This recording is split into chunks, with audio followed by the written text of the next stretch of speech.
Mestre, exclamou um deles, não seria melhor fugirmos do mundo para viver na incessante contemplação do reino? Que diríamos do filho que se conservasse em perpétuo repouso, junto de seu pai, que trabalha sem cessar no labor da grande família? Respondeu Jesus. Mas de que modo se há de viver como homem e como apóstolo do reino de Deus na face deste mundo? Inquiriu Tadeu. Em verdade, esclareceu o Messias, ninguém pode servir simultaneamente a dois senhores. Fora absurdo viver ao mesmo tempo para os prazeres condenáveis da terra e para as virtudes sublimes do céu.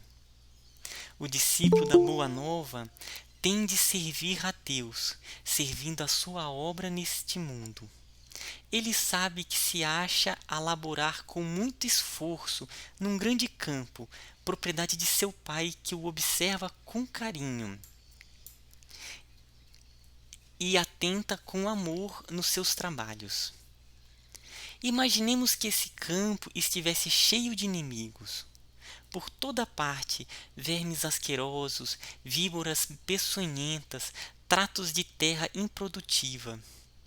É certo que as farsas destruidoras reclamarão a indiferença e a submissão do Filho de Deus. Mas o filho de coração fiel a seu pai se lança ao trabalho com perseverança e boa vontade. Entrará em luta silenciosa com o meio. Sofrer-lhe-á os tormentos com heroísmo espiritual, por amor do reino que traz no coração. Plantará uma flor onde haja um espinho. Abrirá uma senda, embora estreita, onde estejam em confusão os parasitos da terra. Cavará pacientemente, buscando as entranhas do solo para que surja uma gota de água que queime um deserto. Do íntimo desse trabalhador brotará sempre um cântico de alegria, porque Deus o ama e segue com atenção. Ismael, deixa eu só fazer um Sim, comentário aqui, que essa parte que a gente leu agora chama atenção para uma discussão que eu já ouvi opa, o Silvio travou. várias vezes. Né? Oi? Tá ouvindo? A questão daquelas pessoas que se isolam, né? Os seres santificados, né? Que se isolam do mundo e vivem num mundo todo próprio. Então existe sempre uma grande discussão se isso que eles fazem é útil, não é útil, se esse é o caminho a ser seguido ou não. E aqui ele deixa bem claro isso, né? Porque a gente vê muito isso, principalmente no mundo oriental, né? Aquelas pessoas que se tornam, vão morar no fundo da caverna e vivem a vida inteira meditando em comunhão com Deus, mas elas não vivenciam nenhum dos problemas do mundo. Então acho que esse texto ele deixa bem claro isso, né? Que a nossa busca pela perfeição é constante e incansável, mas que a gente não tem como nos afastar das vicissitudes do caminho, das agruras que a gente vai ter que passar. Então, isso faz parte do nosso processo de aprendizado e evolução. A gente não pode simplesmente tentar uma comunhão com Deus e nos afastarmos dos problemas que o mundo apresenta, das dificuldades que o mundo apresenta. A gente tem que participar disso e aprender com essas dificuldades o caminho a ser escolhido. E Silvio, esse ponto que você colocou, ah, eu me lembrei de uma vez que eu estava escutando uma apresentação sobre esse aspecto, sabe? Desses espíritos que eles se afastam e entram em comunhão e desenvolvem bastante esse aspecto.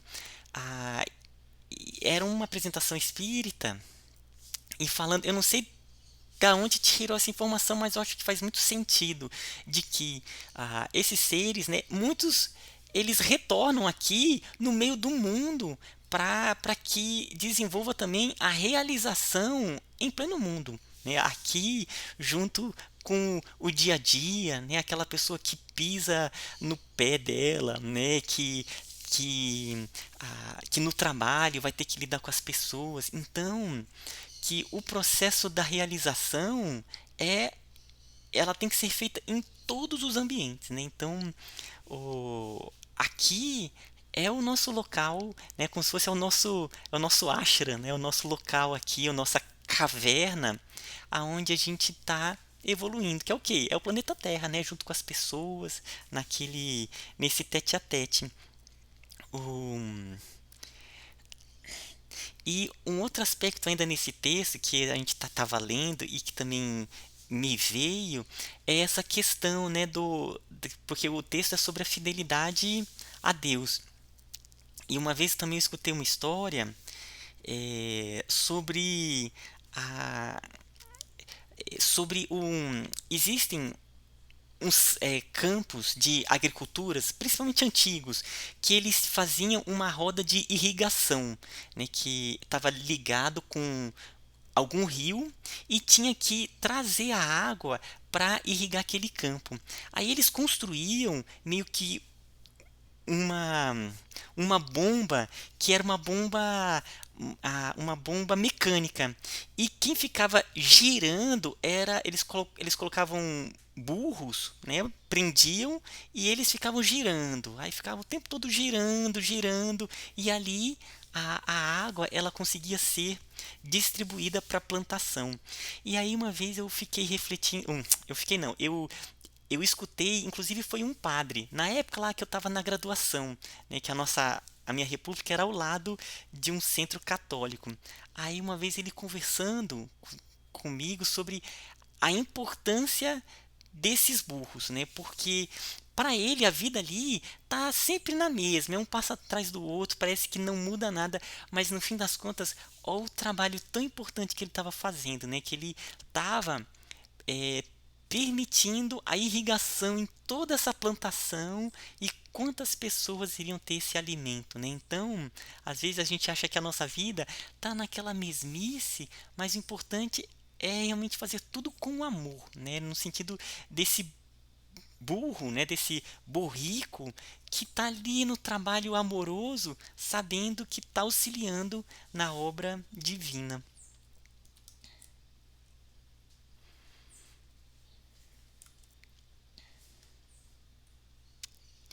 Vou continuar então aqui. Qual a primeira qualidade a cultivar no coração? Perguntou um dos filhos de Zebedeu, para que nos sintamos plenamente identificados com a grandeza espiritual da tarefa. Acima de todas as coisas, respondeu o mestre, é preciso ser fiel a Deus. A pequena assembleia parecia altamente enlevada e satisfeita, mas André inquiriu: Mestre, esses últimos dias tenho me sentido doente e receio não poder trabalhar com os demais companheiros. Como poderei ser fiel a Deus estando enfermo? Ouvi, replicou o senhor com grande ênfase. Nos, nos dias de calma é fácil provar-se fidelidade e confiança. Mas se prova, porém, dedicação verdadeiramente, senão nas horas tormentosas em que tudo parece contrariar e perecer. Desculpa, não se prova, porém, dedicação verdadeiramente, senão nas horas tormentosas em que tudo parece contrariar e perecer. O enfermo tem consigo diversas possibilidades de trabalhar para nosso Pai, com mais altas probabilidades de êxito no serviço. Tateando ou rastejando, busquemos servir ao Pai que está nos céus, porque nas suas mãos divinas vive o universo inteiro. André, se algum dia teus olhos se fecharem para a luz da terra, serve a Deus com a tua palavra e com os ouvidos. Se ficares mudos, toma a si mesmo a charrua, valendo-te das tuas mãos. Ainda que ficasses privado dos olhos e da palavra, das mãos e dos pés, poderia servir a Deus com a paciência e a coragem, porque a virtude é o verbo dessa fidelidade que nos conduzirá ao amor dos amores. O grupo dos apóstolos calara-se, impressionado ante aquelas recomendações. O luar esplendia sobre as águas silenciosas. O mais leve ruído não traía o silêncio augusto da hora. André chorava de emoção, enquanto os outros observavam a figura do Cristo, iluminada pelos clarões da lua, deixando entrever um amoroso sorriso. Então, todos, impulsionados por soberana força interior, disseram, quase a um só tempo: Senhor, seremos fiéis. Opa, aí tem mais uma partezinha.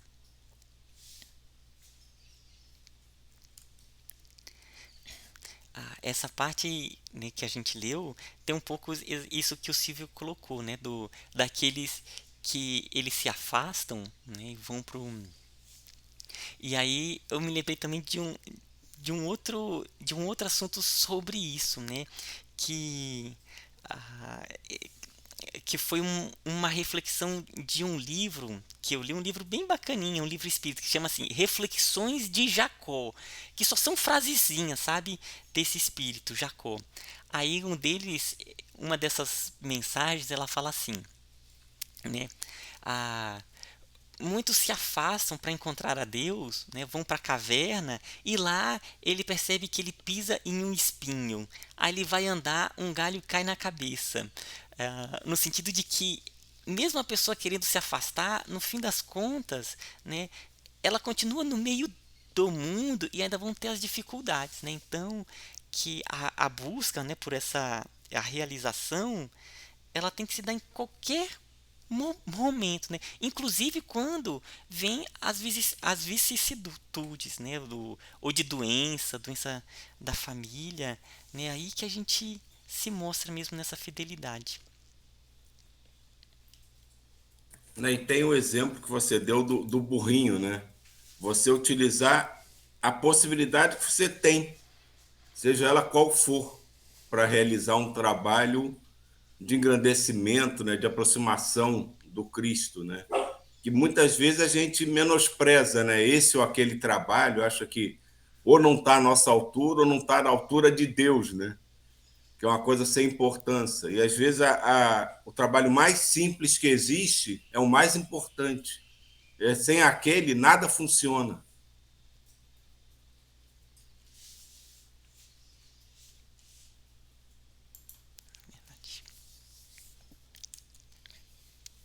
Então vou continuar aqui. Jesus continua a sorrir, como quem sabia a intensidade da luta a ser travada e conhecia a fragilidade das promessas humanas. Entretanto, do coração dos apóstolos jamais se apagou a lembrança daquela noite luminosa de Cafarnaum, aureolada pelo sentimento divino. Humilhados e perseguidos, crucificados na dor e esfolados vivos, souberam ser fiéis através de todas as vicissitudes da natureza e, transformando suas angústias e seus trabalhos num cântico de glorificação sobre a eterna inspiração do Mestre, renovaram a face do mundo.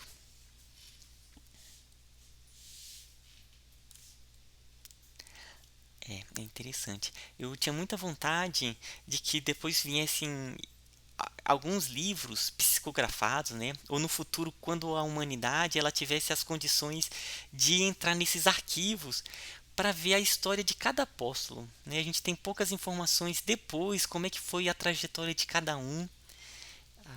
Né? A gente está lendo o livro do Francisco de Assis, que no começo ele conta um pouco a história do João Evangelista. porque realmente eles devem ter passado por muitas e muitas situações, né? Igual a gente viu com a história de Paulo, né? No livro Paulo e Estevão, aquele livro maravilhoso, como que ali a gente vê a fidelidade, porque né, era as situações mais terríveis e eram presos e era quase que né, batiam assim a ponto de ficar desfalecido e mesmo assim continuavam né, naquela força. Tirando um livro que acho que é do mesmo autor, né, que fala um pouco de Judas, né, que ele teria sido Joana d'Arc, né? Acho que não tem nenhum outro livro que eu conheça que fale da trajetória pós-Cristo, né, dos apóstolos.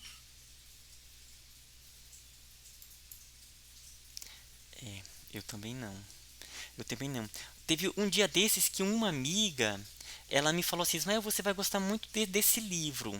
E é uma médium que psicografou um livro sobre a história de José de Arimateia, né, que é uma figura que eu gosto muito porque os espíritos já falaram que eu e meu pai tínhamos uma ligação com a egrégora de José de Arimateia. E aí ela sabendo, ela me enviou assim, olha, essa médium psicografou um livro contando a história de José de Arimateia, porque ele era uma pessoa rica e que ele já seguia o Cristo, né? Então, quando houve a crucificação, foi ele que foi para Pilates e pediu a permissão para levar o corpo de Jesus para para aquela tumba, né, que era na caverna, que colocava a pedra. Foi José de Arimateia que fez esse pedido, porque ele já se apresentava como um discípulo do Cristo. E a gente nunca teve informação. Aí ela falou essa informação. Então, pode ter assim uns livros perdidos que tenham informação dos apóstolos. Então, eu vou continuar então. Ismael, Opa, antes desse movimento, né, de José de Arimateia pedir permissão para pegar o corpo de Jesus para levar para a tumba, ele apareceu antes em que momento? Você ouviu falar dele? não, nos evangelhos ele só aparece naquele momento. É que a gente sabe a existência dele naquele momento em que Jesus ele é crucificado. Então era algo que eu e meu pai a gente procurava informação e falava assim, pô, que eles falavam, e já foi várias vezes, né, que eles falavam que a gente tinha essa ligação com a egrégora de José de Arimateia, mas a gente procurava informação, a gente não tinha informação, né, de José de Arimateia. Eram pouquíssimas informações. No evangelho é só essa. Uhum.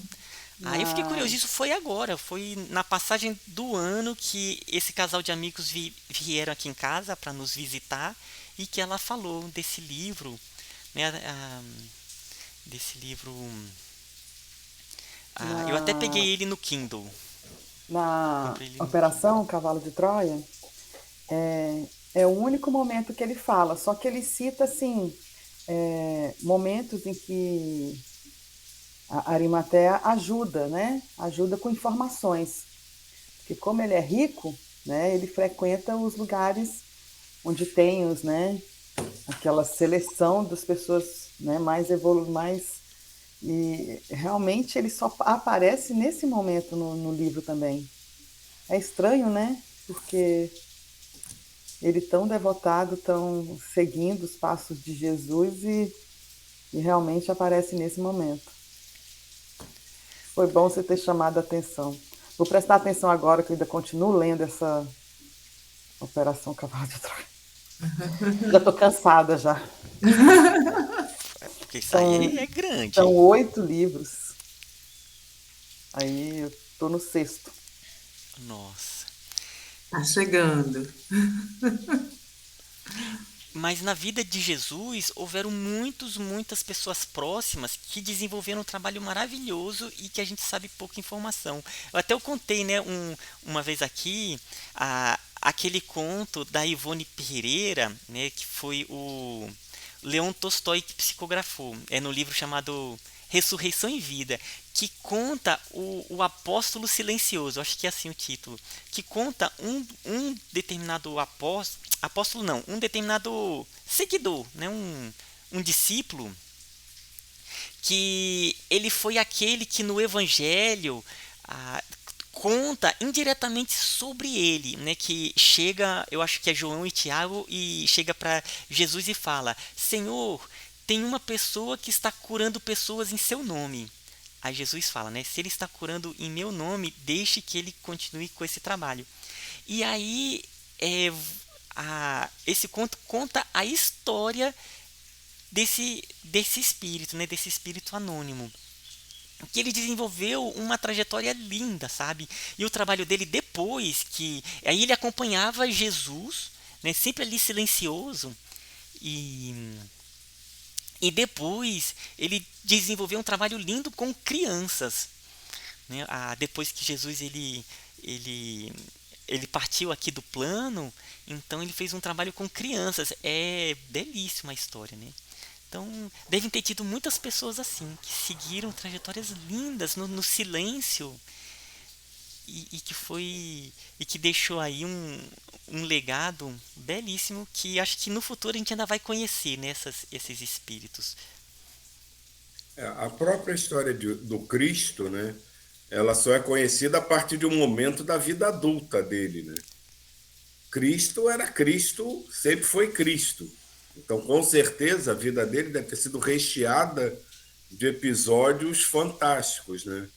Mas, assim, acho que a dificuldade da época, né, de registro é a principal causa disso tudo, né? Porque ele só passa a ser conhecido a história quando ele começa a incomodar os poderes vigentes. A partir daí que a gente conhece a história de Cristo. Provavelmente na, na fase infantil, de criança, da adolescência dele, deve ter feito muitas coisas, mas que como não incomodou nenhum poder, ninguém deu importância. É interessante. E até mesmo a vida pública, a gente conhece basicamente por aquelas pessoas que escreveram, né, a respeito de Jesus. Que a princípio ficaram os quatro evangelhos, que foram aceitos, né, aí pela igreja, que acabou que deu o prosseguimento, mas tem diversos outros evangelhos apócrifos com outras informações de Jesus, né? E naquela época deveria ter assim vários textos que iam escrevendo questões, cada um mais ou menos com a sua visão, porque foram poucos o que realmente conviveram com Jesus, né? Dos quatro evangelhos, ali foi João, né, que conviveu com Jesus, e eu acho que só, né? Não, eu acho que só. Só, né? Porque o Marcos e Lucas eu sei que não. Mateus, que agora eu tô na dúvida, Mas acho que não, acho que Mateus é é posterior também. posterior também, né? Tem até, não lembro se é o de Tiago ou se é de Judas, que fala até que Jesus era casado com Maria Madalena. Tem vários desses No desses Cavalo de Troia, ele comenta de, acho que é Raquel, que na adolescência tinha se interessado por Jesus, não sei o quê, mas que não, né, não tinha tido nada, por ele já estar quase que, né, que assumindo o papel dele. Mas comentam-se também. Mas é estranho, né, porque são tantos que seguiram ele, mas não tem assim como se diz, vou falar um livro, né, mas que junta todas as informações, né? São todas espetecadas, né? São todas informações assim. Tem uns livros que se chamam Harpas Eternas, são 4 livros. É uma psicografia também. E conta da vida de Jesus com os essênios, como ele foi. Eu vou passar para vocês. Tem toda a história da vida dele, como ele foi preparado para a missão dele. É muito bacana. Eu acho que no futuro, quando a humanidade começar a ter acesso, né, aos registros que se tem no plano extrafísico, a, nossa, vai ser a história vai ter uma releitura impressionante de toda a trajetória da humanidade. Vai ser bem interessante. Que esse conhecimento ajuda até na compreensão do todo, né? Porque a gente tem fragmentos da história que se conta sobre tudo isso, né? Então, o aumento do nosso conhecimento vai facilitar muito a própria humanidade de entender todo esse processo.